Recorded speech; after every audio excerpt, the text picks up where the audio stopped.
Hi guys, it's Carlos here at Carlos Coaching Corner. Thanks for watching my video once again. Today guys, I will be talking about the basic movements on positional play per position itself. Now, this is a vast and very complex subject, so I'll have to basically break it down into 4 stages. So the first one is going to be very much of a basic stage.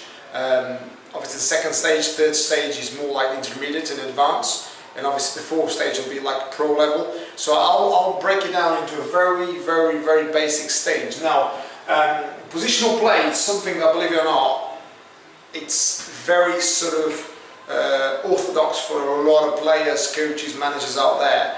A lot to do with tactical ability and understanding of the game itself. Now, regardless of your, if you call it football tactics like 4-4-2 or 4-3-3, it doesn't actually matter how you line up really.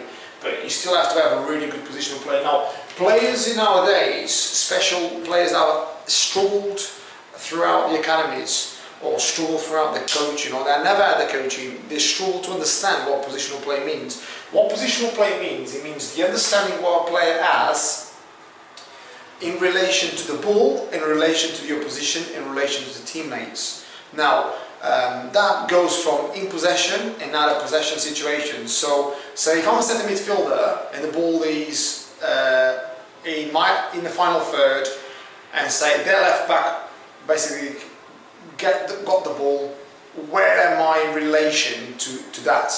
Where am I? Am I marking space? Am I marking the other midfielder? Am I shuffling across? What am I doing? Okay, now. This is a massive debate because a lot of people say, oh, you'll be doing this, or you'll be doing that, you're dropping off, or you're pushing on, or you shuffle across, however you want to interpret this, because this is a massive subject. So I want to keep it quite simple today. So I've got the ball here with the right winger, okay? Now, I'm only going to coach the blues here, because he's obviously attacking. I'm not coaching the reds. As you can see, there's a keeper, 4 reds, okay? Left back, centre back, right back, left winger, 2 midfielders, obviously right midfielder, and then 2 strikers. I'm only going to coach the blues because otherwise it gets a little bit complicated.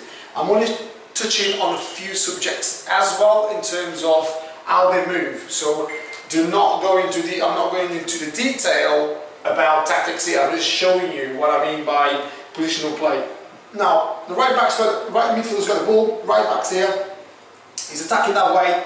There'll be a bit of pressure between the left midfielder and the midfielder here. Okay, now what I'd expect this to happen is one player to come in support, there, so in line, can the ball be zipped into space there, so that'll be a positional play there of this player is making a run, okay. I would expect, if that's happening, these players to be pushing this centre back away now, do you know what I mean? So these players kind of moving away to create a massive space here when the ball's put in there. Okay, I would expect this player to start invading areas like that, okay, as the ball's penetrated there. I would expect this player to start attacking, this player to start moving there, this player to start moving there, and squeezing up the game, yeah? Now, this is a very simple situation. Now, what it tends to happen is the ball is put in there, and you watch any league in the world, okay? Only very good teams move very accurately.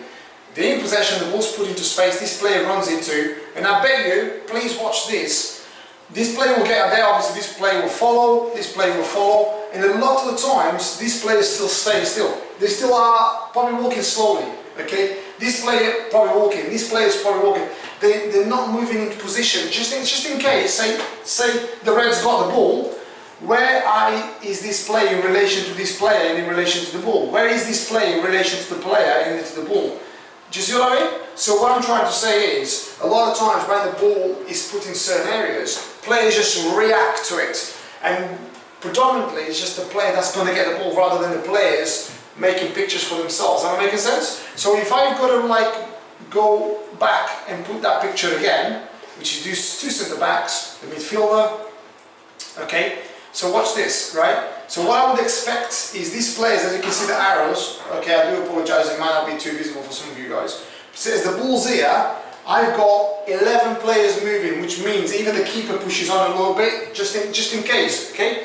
I've got 11 players moving, so this player obviously places the ball in there, squeezes up, okay? This player meets the ball, squeezes up, he squeezes up, he squeezes up.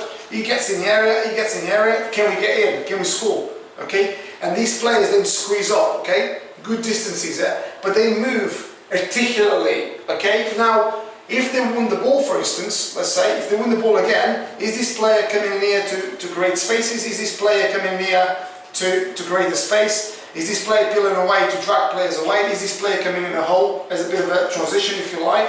Are these things happening? Okay, now I keep it very simple here. Say if the ball's passed here and they gain possession, the Reds obviously are trying to close down and we gain possession again.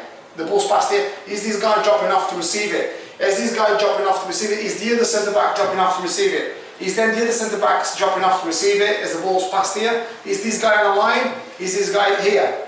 Okay? Is one of the midfielders coming short, one going away? This sort of circulation, yeah? Okay, that sort of stuff. You see what I mean? And this is the kind of things that we can't go forward in today's football, especially for the guys that want to make it or for the guys that want to coach at a high level. We can't afford for the ball to move in here and the guy being in here. Because then he comes in here, say for instance, he comes in here and by the ball he receives the ball and then he's too late already because then it's quite easy to close these guys down. So what I'm trying to say is the pre-action of movement. So as the ball travels here, these guys should be doing that already, creating great distances. So if these guys really want to close down, these guys lines of pass, they open a massive gap for these guys then to come in and the ball's passed into the middle. Am I making sense? Now for the guys that are really clued up in this, obviously they do it sporadically and they're very good. Now I'll give you an example. 2012, Pepe Guardiola, Barcelona or Bayern Munich at the moment, you watch, every time the ball is in any area, it's almost like a wave. The players, so when they're in possession, they not only create vertical, obviously, space to get the ball, but also create horizontal space to get the ball. Am I making sense? So vertical being that way, horizontal being that way. So, i.e., the centre back would drop off into great distances. The reason why they do that, I don't know if you guys do understand this, but is to create actually a trap for these guys to get sucked in,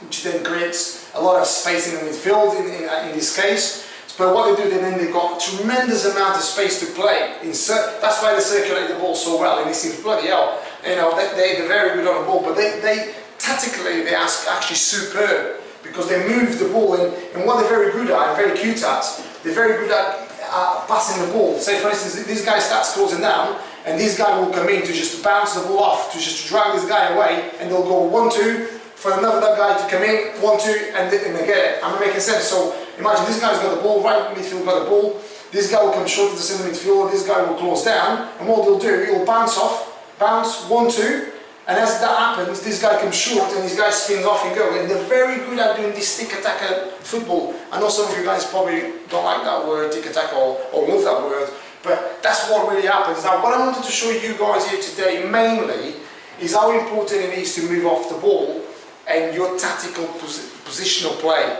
That's how important it is. I haven't got too much into detail, so I've got two midfielders here, a right midfielder, two centre backs, one left back, one right back, two strikers here, and then against basically a flat four versus obviously four midfield, so two centre midfielders, two wingers. Okay, and that's how we are playing. Now, this is something that I would like to go into detail next time for you guys, because it's going to make a lot more sort of sense. Now, the guys that are good at this will know exactly what I'm talking about. Now, the biggest problem that you've got is how you're going to coach your players to understand this, because most players, what they'll do, they react to it. So this guy's got a ball, this guy comes alive, but no one else is alive.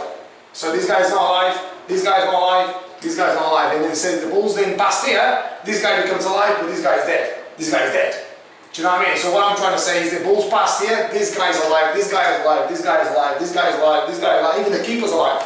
Am I making sense? And those are the kind of sort of you know, subject I'm talking about, is understanding where to be, how to be, what to do in relation to the ball, to the players, and to the oppositions and the players around you. And I mean, regardless of your tactical, if you like, tactics, if you like to call it a formation, because sometimes I get dazzled with some guys saying, "Oh, we play 4-4-2," and I think, so what?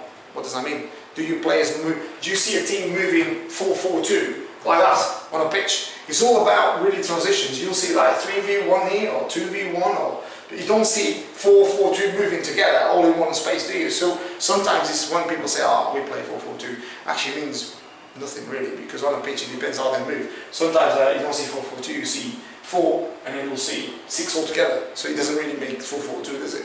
So it all depends on how you see those things. But I hope that makes sense. I love when you guys send me, obviously, feedback about what you thought about the video itself. There is a lot of stuff I'm going to add that, as I said, on the next video. So until next time, guys, it's Carlos here at Carlos Coaching, going out. Take care of yourselves now. Bye now.